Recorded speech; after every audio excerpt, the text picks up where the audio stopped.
इंदसदवंदियाणं तिहुवणहिदमधुरविसदवकाणं अन्तातीतगुणाणं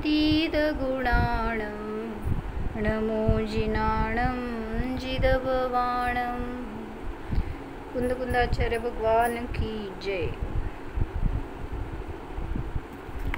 पंचास्तिकाय संग्रहामध्ये 14 नंबरच्या गाथेत सप्तभंगीची चर्चा चालू होती आपली। तर कुठली सप्तभंगी आहे जी पंचास्तिकामध्ये सांगितली ती प्रमाण सप्तभंगी आहे का? कारण त्याच्यामध्ये द्रव्य हा शब्द आलाय। काय म्हणली गाथा? सियथिणथिउहयम् अवतवं पुणोयततिदयं दवं खुसत्तभंगम् आदेशवसेण संभवदी। काय सांगितलं?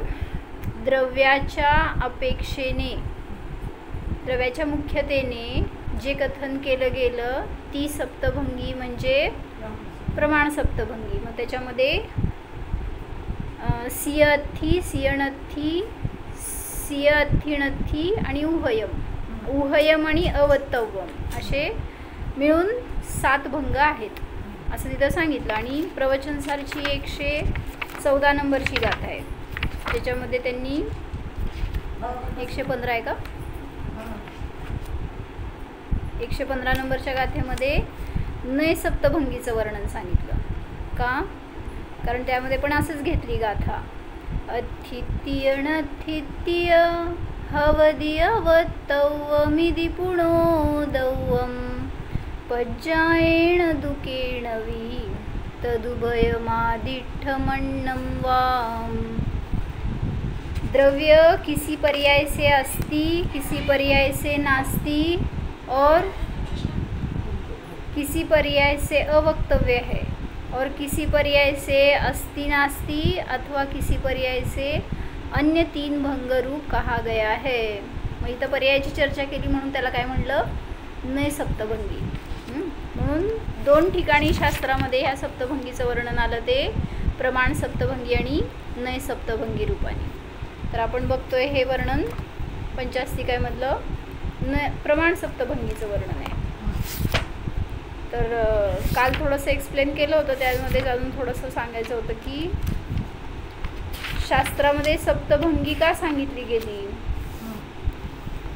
तर सप्त काय एका वक्त्यांनी असं सांगितलं की दुनिया में 2 ही वाद है, एक तो आतंकवाद और एक अनेकांतवाद। आता बाहेर काय चालू आहे हो? जो अनेकांतवादात राहत नाही तो आतंकवादात राहतो। तुम्ही कशात राहताय? प्रोफेसर वी सागरजी दिल्ली मधले ते त्यांनी सांगितलेलं हे वाक्य। हां, पण त्यांनी कोणाच्या तरी रेफरन्सनी सांगितलं होतं, ते कशात तरी वाचलेलं, कशातलं माहीत नाही। मग काय सांगितलं की सध्या सगळे आतंकामध्ये आहेत, बाहेर सगळे भयानी जगताय ना, आतंकाच्या भयानी कोणीतरी काहीतरी करेल। मग जो अनेकांतवादात राहतो म्हणजेच अनेकांत स्वरूपामध्ये राहतो, त्याला कशाला बाहेरचं भय राहणार आहे? कोण आतंकवादी येऊन काय करणार आहे हो तुम्हाला? हां, काय ते स्लीपर सेल्स येणार, काहीतरी तुम्हाला इमर्जन्सी कंडिशन येणार, काहीतरी अटॅक करणार, हे सगळं न्यूज पसरवायला लागलेत आज सगळीकडं। तर ते बाहेरून येऊन काय करणार नाही आहेत कोण, तुम्ही स्वतः विचारांनी डिस्टर्ब होणार। म्हणून सांगायला स्थिर राहण्यासाठी अनेकांतवादात राहा, तर आतंकवाद काय करू शकत नाही। तर ह्याच्यासाठी स्यादवाद रूप जिनवाणी सांगितली, त्या अनेकांत स्वरूप। त्याच्यामध्ये फक्त ॲड करायचं होतं, आता हे जे भयंकर युद्ध जे चाललंय आणि लाखो करोड माणसांचं जे जे चाललंय त्याच्यामध्ये आपण चुकून पण अनुमोदना किंवा असं काही भाव केले तर त्याचं खूप मोठं फळ आपल्याला भोगावं लागणार आहे। म्हणजे आपण त्याच्यात काहीच करू शकत नाही ना, म्हणजे नुसतं आपण भाव करून किंवा ते करून। मग तेच घेतलं होतं ना आता परवा त्या मृगसेंधीवरच्या कथेमध्ये शेवटी घेताना आपण 2 नंबरची जी कथा घेतली आपण, तर त्या दिवशी हाच विषय झाला सगळा। हिंसेला हिंसेने उत्तर देता येत नाही, द्यायला नकोय। म्हणजे उलट काय झालं माहिती का, आता ह्याच्यामध्ये चिघळलं प्रकरण। म्हणजे एवढे दिवस ते लपून कुठंतरी त्या बॉर्डर लाईनवर तरी अटॅक करत होते, तिथं तरी ॲटलिस्ट काहीतरी तुम्हाला करता येत होतं सुरक्षा म्हणून. आता ते इंडियामधल्याच लोकांना पकडणार, हायर करणार, त्यांचे स्लीपर सेल्स ठेवणार आणि मग तिथून ते काय करतील सांगता येत नाही. आता म्हणजे फुकट ओढवून घेतल्यासारखं झालं. म्हणजे कुठल्या रीतीने आपल्याला, म्हणूनच मी घेतलं होतं एकदा विषय की कधी प्राईम मिनिस्टर व्हायचं नाही जैनांनी, कधी तसल्या पॉलिटिक्समध्ये पडायचं नाही, ह्या असल्या गोष्टींना अनुमोदना फुकट होती. आता मी तर एक काहीतरी काल प्रवचनचं हेडिंग वाचलं. कोण म्हणजे मला कोणाला आक्षेप घ्यायचा नाही आहे, मला हेडिंग एक वाचायला मिळालं म्हणून मी सांगितलं. मी ऐकलं नाही आहे ते. प्रमाणसागर महाराजांनी म्हटलं हे युद्ध नाही आहे, हे धर्म आहे. जे की इंडियानी माइल्स काय ते हे बॉम्ब टाकले ना पाकिस्तानवर, तर ते म्हणजे आता अनुमोदना झाली नाही. म्हणजे आता प्रत्येकाचा विचार आपल्याला माहीत नाही, फक्त आपल्याला माहिती आहे की कुठल्याही रीतीने आपण जर त्याच्यामध्ये पडलो तर त्याचा दोष आपल्यापर्यंत पण येणार. ओ नको हा विषय आपल्याला. तर आपल्याला काय म्हणायचं होतं, अनेकांतवादात राहा, आतंकवादामध्ये नको. दिवस रात्र झोपेतनं उठलं तरी लोकांना भय आहे, आज काय होतं आहे का, घरातले चांगले आहेत का, कुठं गेले तर आले का नाही, सतत सतत चिंता आहे. आता निश्चिंत जीवन कमी झालं आता. म्हणून सांगितलं आपण विचारित केलं तरीसुद्धा, अनुमोदना केली तरीसुद्धा कुठून तरी फळ भोगायला मिळणार. म्हणून अशा आपण भाव करू शकतो ना की ते जीव सुखी राहू देत किंवा शांत राहू देत, असं काय. पण मग मी असं काही पूजन केलं ना, महावीरांचं पूजन केलं, तर त्याच्यामध्ये मला हेच विचार आला. काय झालं, ते लाईन आहेत ना 2, संतप्त मानस शांत हो जिनके गुणों के गान में, वे वर्धमान महान जिन विचरे हमारे ध्यान में. असं वाटलं सगळ्यांच्या ज्ञानामध्ये महावीर यावेत आणि मग सगळ्यांची संतप्त परिणती नष्ट व्हावी, कारण त्यांच्यात ती शक्ती आहे की ते तुम्हाला, आणि ते दाखवतायत स्वरूप. तर तुम्हाला स्वतःचं स्वरूप दिसलं तरीसुद्धा तुम्ही संतप्त मानस शांत हो.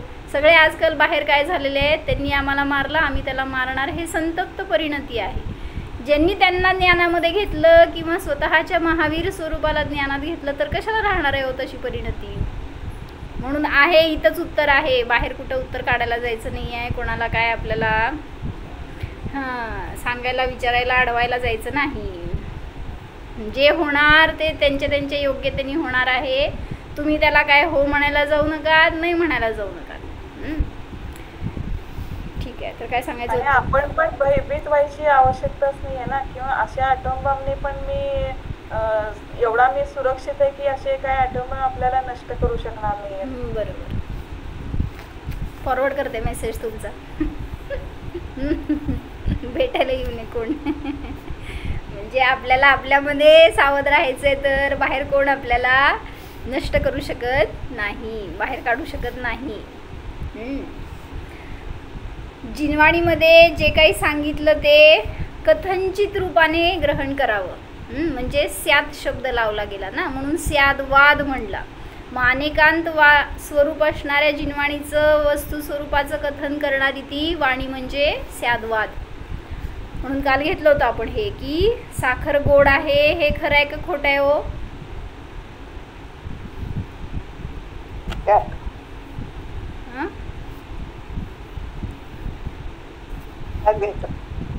स्यात म्हणजे स्यात गोड आहे, स्यात गोड नाही असं सांगायचं. कुठलीही वस्तू असू देत, सोनं पिवळं आहे, मी सुंदर आहे किंवा मी मनुष्य आहे, स्यात सगळीकडं स्यात जे पण असेल तिथं वर्णन लावताना स्यात निग्रहण करा. तर कावळा कसा आहे हो, श्लोक वार्तिकमध्ये उदाहरण दिलं त्यांनी. कावळा कसा आहे, हां आता लगेच कावळा काळा आहे म्हटला तर त्या श्लोक वार्तिकारांनी सांगितलं हे वचन असत्य आहे का, कारण त्याच्या डोळ्याच्या अपेक्षेने पांढरा आहे, चोचीच्या अपेक्षेने लाल आहे, रक्ताच्या अपेक्षेने लाल आहे, म्हणजे सर्वथा काळा आहे असं नाही. म्हणून कुठलीही विवक्षा असू दे, कुठलंही वस्तूचं स्वरूप असू दे, ते सर्वथा कथन केलं जाऊ शकत नाही. म्हणून त्याच्यामध्ये स्यात रूपाने ग्रहण करा, तर ते समग्र वर्णन आलं.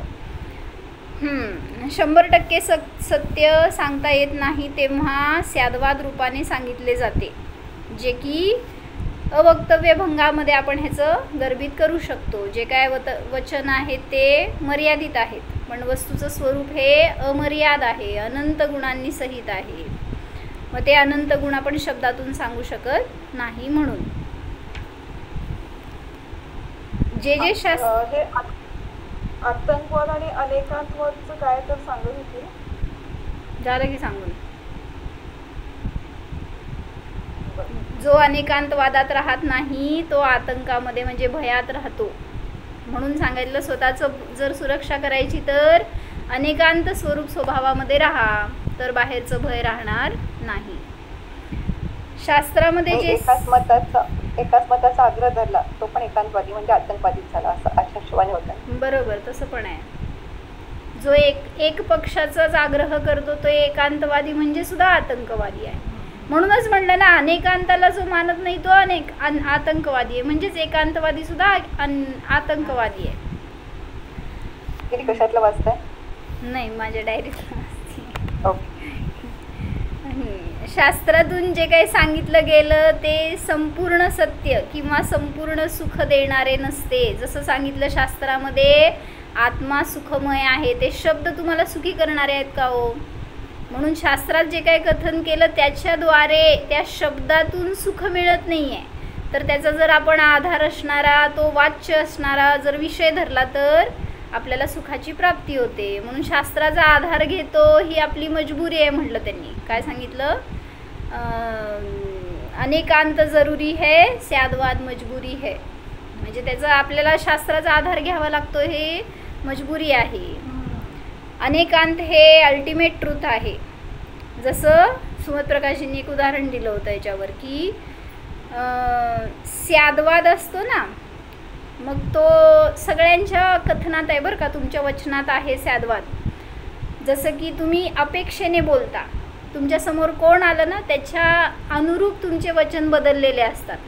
फॉर एक्झाम्पल, समजा तुमच्या घरी पाहुणे आले आणि ते होते सासरकडचे. त्यांच्याशी बोलताना तुमची टोन कशी, आणि तेव्हाच काय झालं, अचानक माहेरचे पाहुणे आले, आता बोलताना टोन कशी हो. म्हणजे तेच वचन जरी बोलत जाऊ देत, फंक्शन आहे तुमचं काहीतरी आणि सगळीकडचे लोक आलेत, प्रत्येकाशी बोलताना वेगळे वेगळे भाव आहेत, वेगळे वचन आहेत. जरी शब्द समान आहेत तरीसुद्धा त्याच्यामध्ये फरक आहे त्या वाणीमध्ये. मग असं सांगितलं हे पण की अपेक्षेनुसार बदलतं. जसं त्यांनी उदाहरण दिलं की कोणीतरी दुकानामध्ये गिऱ्हाईक आलं, तर त्या गिऱ्हाईकाशी बोलताना तुम्ही त्याच्या लँग्वेजमध्ये बोलता. लहान मुलगा आला तर त्याच्या लँग्वेजमध्ये बोबडं बोलून त्याला समजवून वगैरे असं सांगाल. कोणीतरी कलेक्टर आला, मोठा माणूस आला तर त्याला इंग्लिशमध्ये बोलून सांगाल. म्हणजे प्रत्येकाशी बोलताना आपली वाणी बदलते. म्हणजे अपेक्षा आहे हे सांगायचं आहे. कुठल्याही कथनामध्ये जेव्हा अपेक्षा येते तिथं स्यादवाद आहे हे समजून घ्या. त्यांनी याचं उदाहरण दिलं होतं की लाडू खाताना म्हटलं आपण बेसनचा लाडू, सत्य आहे का असत्य आहे? तो बेसनचाच होता. मग बेसनचा लाडू म्हणताना सत्य आहे का असत्य आहे? स्यात. आता सगळीकडे स्यातनीच बोलायचं. तर का सांगितलं, तर तो लाडू आपण अनेक विचारांनी अनेक प्रकारांनी कसं बोलणार सांगा बघू. बेसनच्या लाडूची अनेक नावं सांगा.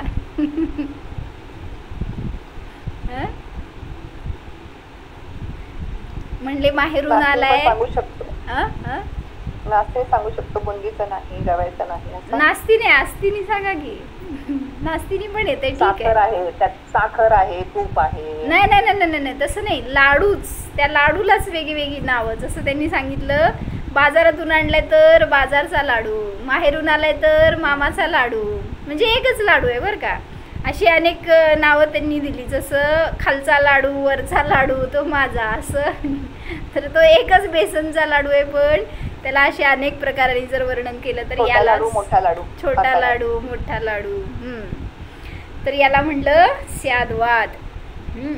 पण अनेकांत हे वस्तूचं स्वरूप आहे जे नॉन चेंजेबल आहे. पण तुमच्या वाणीमध्ये जे काय बोलणार त्याच्यामध्ये चेंजेस येऊ शकतात. म्हणजे अपेक्षा आहे, म्हणूनच त्याला स्यादवाद असं म्हणलं गेलं. वस्तू चेंजेबल नाही आहे. म्हणजेच अनेकांत स्वरूप आहे ते अनचेंजेबल आहे, ते युनिव्हर्सल आहे. पण जे काय आपण जे बोलतो ते वचन, ते वाणी, ते शब्द आहेत ते अपेक्षेने असतात, त्यामुळे त्याच्यामध्ये फरक पडू शकतो. तर आपले 7 भंग कुठले आहेत एकदा रिवाइज करा. स्यात अस्ति, स्यात नास्ति, स्यात् नास्ति, स्यात् अस्ति नास्ति, स्यात् अवक्तव्य, स्यात् अस्ति अवक्तव्य, स्यात् नास्ति अवक्तव्य, स्यात् अस्ति नास्ति अवक्तव्य. तर प्रवचन सार असेल तर तुमच्याकडं 47 नय आहेत ना त्यात सांगितलेले, त्यातले मध्ये 7 नय जे घेतले ते 7 धर्म आहेत, जे की हे सप्तभंग रूप आहे. त्याचं थोडंसं वर्णन वाचायचं होतं आपल्याला. म्हणजे अनेकांच्या वचनामध्ये हे येतं की आपण जे जिनवाणी स्तुती म्हणतो ना, कुठं आलं सप्तभंगाचं वर्णन. साची तो गंगा यहवीत रागवाणी, अविच्छिन्न धारा निज धर्म की कहानी, सप्तभंग जह तरंग उछलत सुखदानी, जहाँ नहीं संशयादि पंक की निशानी. म्हणजे काय हो, सप्तभंग जह तरंग उछलत सुखदानी. जिथं सप्तभंग रूपी, म्हणजे त्यांनी उदाहरण दिलं की जसं तलावातलं पाणी हे स्थिर असतं, त्याच्यामध्ये तरंग नाही आहेत. मग जिथं लहरे नाही आहेत, तरंग नाही आहे, ते पाणी गढूळ होतं, मलिन होतं, घाण होतं थोडक्यात. पण जिथं नदीच्या प्रवाहामध्ये काय होतं, समुद्राचा किंवा नदीचा जो प्रवाह आहे, लाटा आहे, त्याच्या निमित्तात ते पाणी स्वच्छ होत राहतं, घाण असते ती बाहेर ढकलली जाते आणि ते पाणी निर्मळ म्हटलं जातं. मग तसं इथं त्यांनी सांगितलं, ज्यांच्या ज्ञानामध्ये सप्तभंगरूप तरंग असतात तर ते तिथं सुख आहे, तिथं निर्मळता आहे.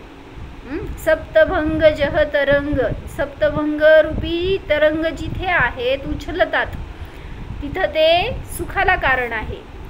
जहाँ नहीं संशयादि पंक की निशानी, जिथं संशयादी रूप चिखल नसतो, जिथं पाणी साठलं, जिथं ते हलणार नाही, तरंग येणार नाही, ते नियमाने गढूळ होणार.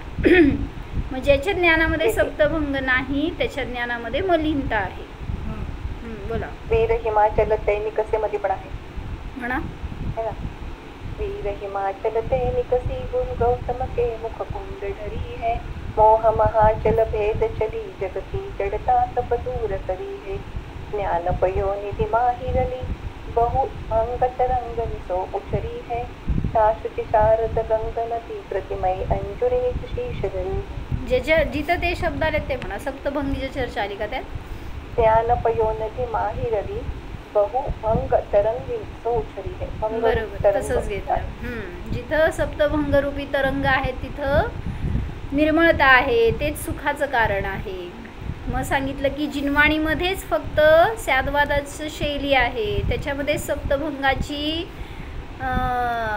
रचना आहे, वापर आहे. बाकी अन्य कुठल्याही ग्रंथांमध्ये स्यादवाद नाही आहे, त्याच्यामुळं सप्तभंगी नाही. सप्तभंगी म्हणा नाही तर स्यादवाद म्हणा, तेच झालं की स्यात अस्ति नास्ति म्हणताय किंवा सप्तभंग म्हणताय. मग स्यादवाद ही शैली फक्त जिनेंद्र भगवंतांच्या वाणीमध्येच येणार, बाकी अन्य ग्रंथांमध्ये त्याची रचना नाही. म्हणून सांगायला लागलेत की ही वाणी निर्मळ आहे, हा आगम आहे, ह्याचं कथन आहे, हे सगळं निर्मळ आहे. बाकी सगळीकडे जिथं असे तरंग नाही ते निमाने मलिन आहे.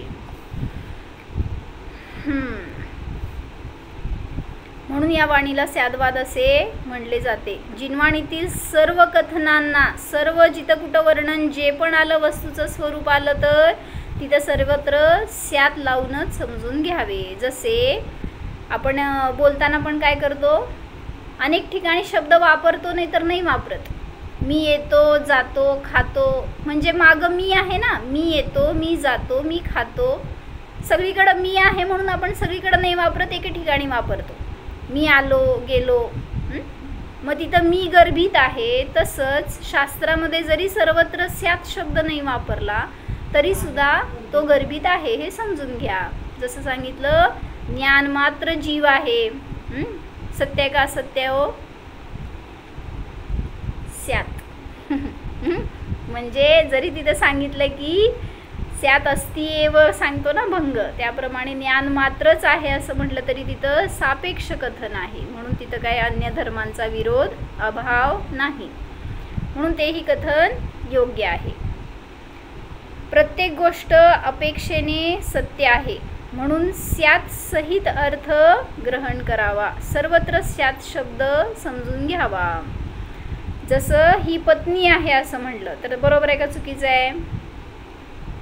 स्यात पत्नी आहे, स्यात पुत्री आहे, स्यात बहीण आहे, जे पण असेल ते आपण स्यात लावून तिथं जरी शब्द नाही आहेत तरी पण आपण ग्रहण करतो की ही याची पत्नी आहे, त्याची बहीण आहे, त्याची आई आहे. म्हणजे एकच स्त्री असली तरी सुद्धा त्याच्यामध्ये अपेक्षा आहेत. मी ज्ञानी आहे, बरोबर आहे का चुकीचं आहे? बरोबर आहे म्हणते चूक. स्यात म्हणायचं. काय म्हटलं? स्यात ज्ञानी आहे. मी अज्ञानी आहे का हो? बरं तुम्ही अज्ञानी आहे का? अज्ञान घ्यायचं का मग?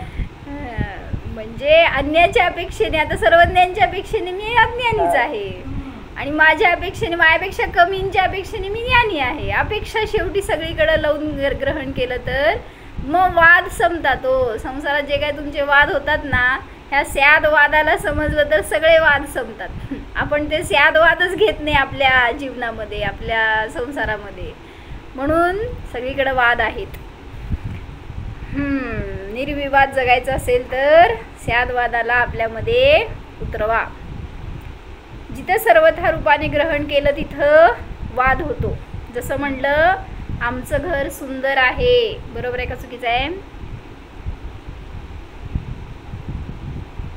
कुठं बघता तिथं बघायला.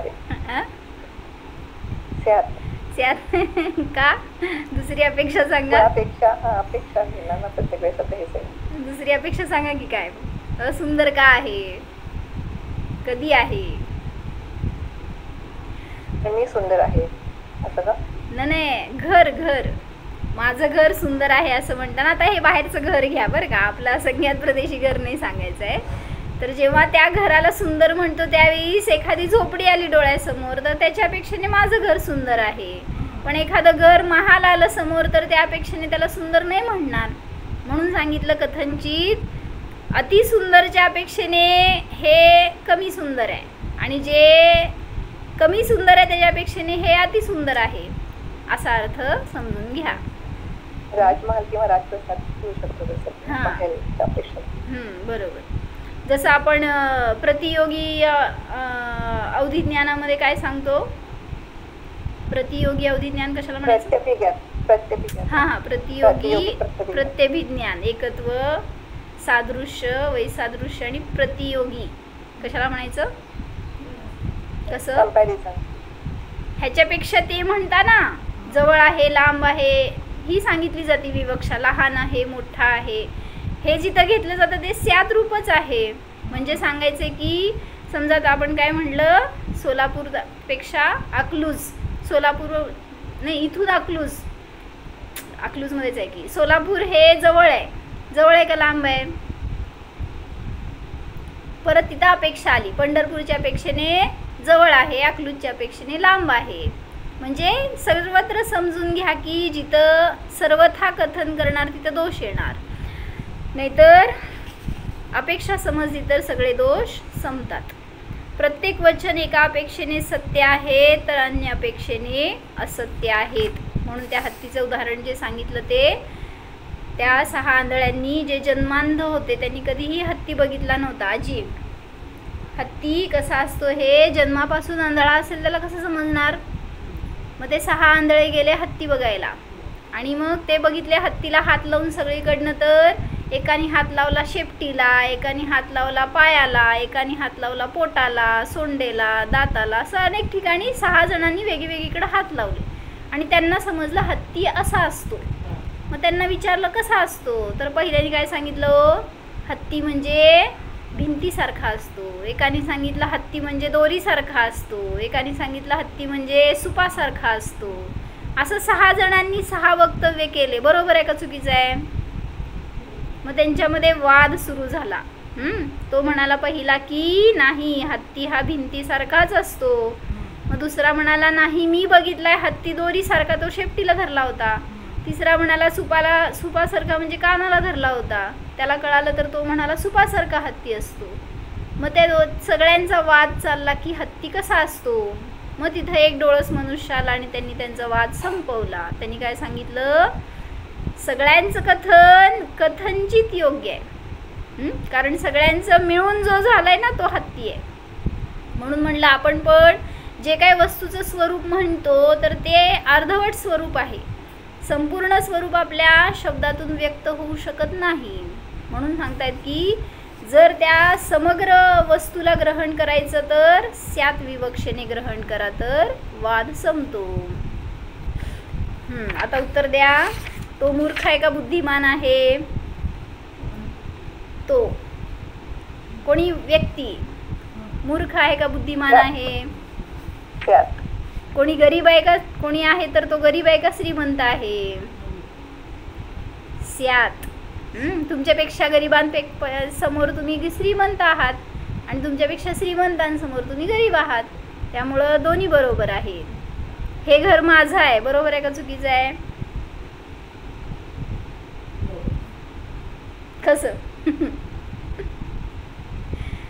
म्हणजे दुसऱ्याच्या घरात येऊन म्हटलं तर हे तर चुकीचंच आहे, पण माझ्या घरात जरी बसलं तरी माझं घर म्हणतो, हे बरोबर का चुकीचं? म्हणजे घर माझं आहे म्हणतो, त्याच्या मागं अपेक्षा आहे माझं तर आहेच, पण विटा सिमेंटचा आहे पहिल्यांदा, काचेचा आहे पहिल्यांदा, मग ते माझं आहे म्हणजे कथनचित. मग ते माझं आहे हे पण म्हणणं बरोबर आहे आणि सिमेंटचं आहे म्हणणं पण बरोबर आहे. मग स्याद्वादाचं जे विस्तृत रूप आहे त्याला म्हणलं गेलं सप्तभंग. सप्तभंगाचं वर्णन जर करायचं असेल, समजून घ्यायचं असेल तर स्याद्वादाचं ज्ञान असणं आवश्यक आहे. मग त्यांनी एक उदाहरण दिलं होतं. कोणी? ते प्रोफेसर वीरसागरजी आहेत. त्यांनी ते म्हणाले की एक मुलगा आणि एक मुलगी भेटले होते, त्यांचे कोणी ओळखीचे, आणि ते मंदिरातून बाहेर पडले. मग ते ह्यांनी विचारलं त्यांना, म्हणले तुमचं लग्न झालं का? तर त्यांनी म्हणलं नाही, म्हणजे स्यात नास्ती झाली, बरं का. मग तुमचं काय रिलेशन नाही आहे का? मग ते म्हणले आहे, स्यात असती. एंगेजमेंट झाली होती त्यांची, हो, पण लग्न नव्हतं झालं. मग ह्यांनी विचारलं लग्न झालं का? मग ते लग्न झालं का? स्यात नास्ती.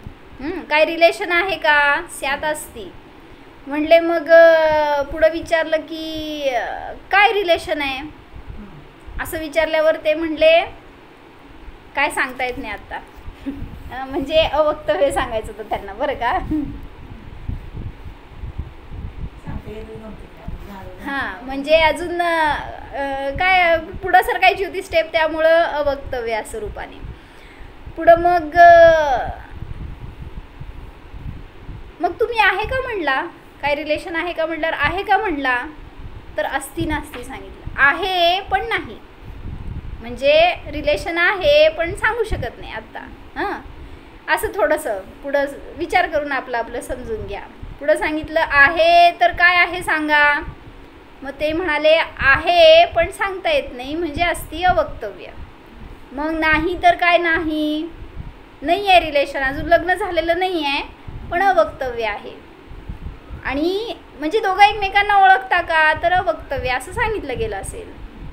आणि मग अजून डिटेल सांगा म्हटलं तर असती नास्ती अवक्तव्य असं रूपाने त्यांनी ते उदाहरण घटवलं. चांगलं वाटलं ते उदाहरण, जरा वेगळं. आपण ते नेहमी पाण्याचं उदाहरण घटवतो किंवा धणे जिरे मिरेचं उदाहरण सांगतात आम्हा. कसं सांग रुपाली? धणे जिरे आणि सुजाता काकी सांगा. मिरे काय केलं? तिन्हीची पूड घेतली आणि सेपरेट धणे घेतले, स्यात असती. सेपरेट काय जिरे घेतले, स्यात नास्ती. बोल.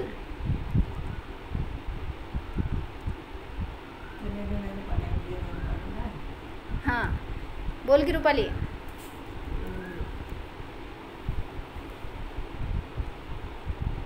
धणे रूपाने घेतलं तर असती.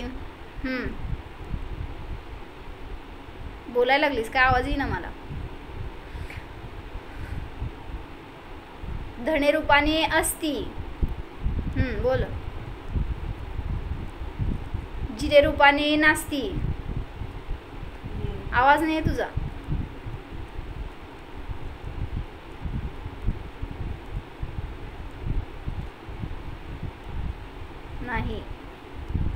बरं ऐक,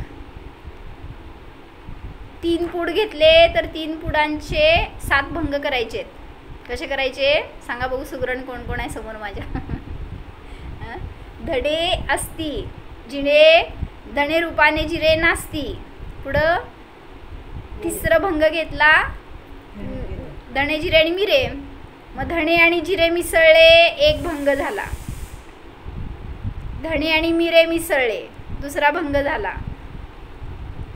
आणि धणे जिरे मिरे मिसळले, तिसरा भंग. आणि मग तिन्हींचं स्वतंत्र घेतलं तर 3 भंग झाले. आणि तिन्हींचं मिसळून एक केलं तर 7 भंग झाले.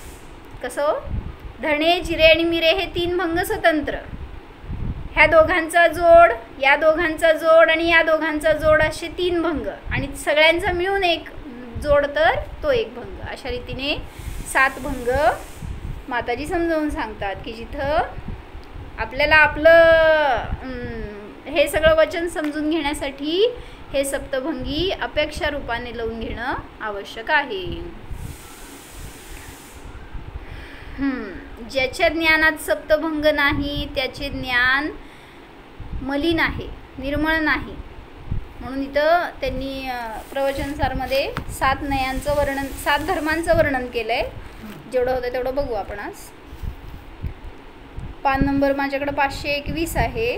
47 नयामध्ये तिसरा नय आहे अस्ति धर्म, अस्तित्व नय. तर त्याच्यामध्ये कथन केलं आहे, आत्मद्रव्य अस्तित्व नय से स्वद्रव्य क्षेत्र काल भाव से अस्तित्व वाला है. काय अस्तिनय काय सांगतो किंवा अस्ति धर्म काय सांगतो, आहे, वस्तू आहे. कुठल्या अपेक्षेने आहे, स्वचतुष्टयाच्या अपेक्षेने वस्तू आहे. तर त्यांनी उदाहरण घेतलं एक, जैसे एकच उदाहरण त्यांनी आता सगळ्या भंगांमध्ये लावून सांगतायत, त्यामुळं नीट समजून घ्या.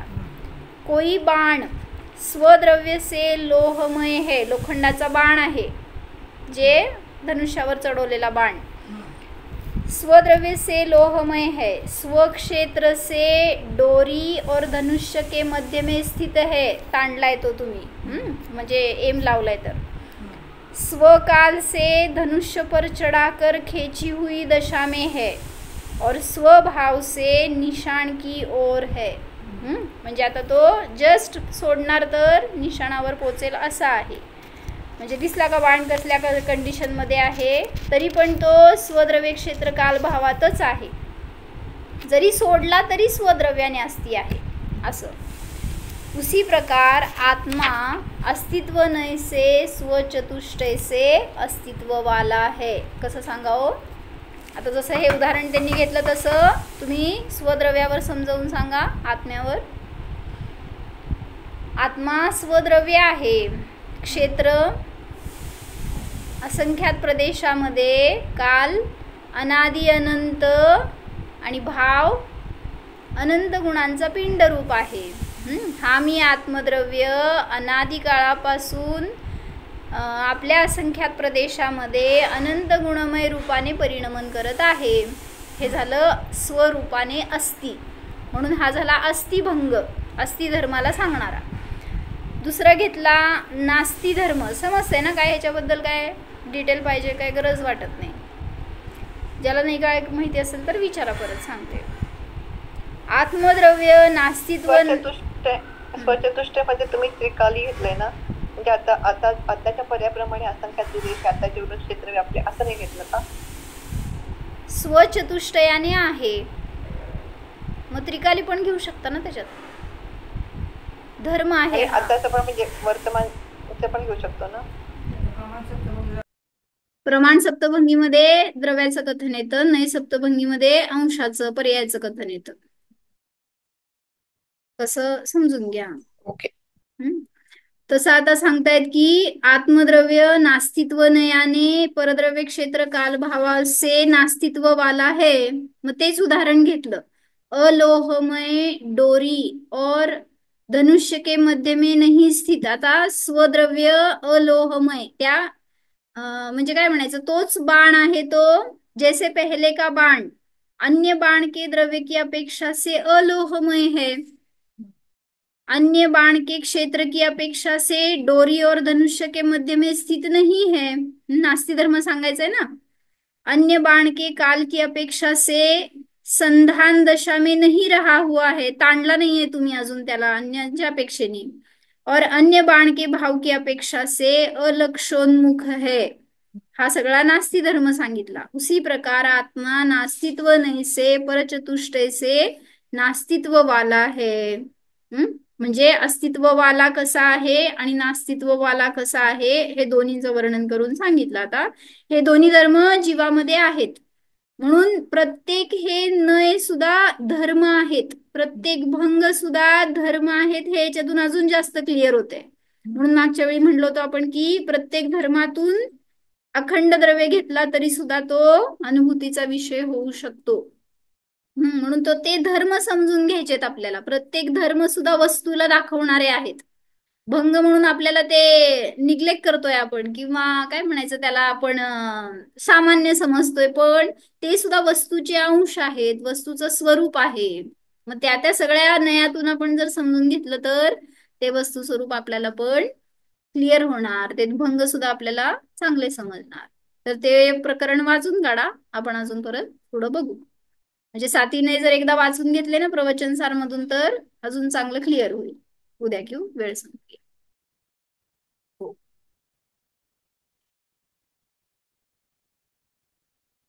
जाणा ज्ञानमय जीव आहे, अज्ञानमय नाहीच. अस्थिरूप आहे, नास्तिरूप आहे.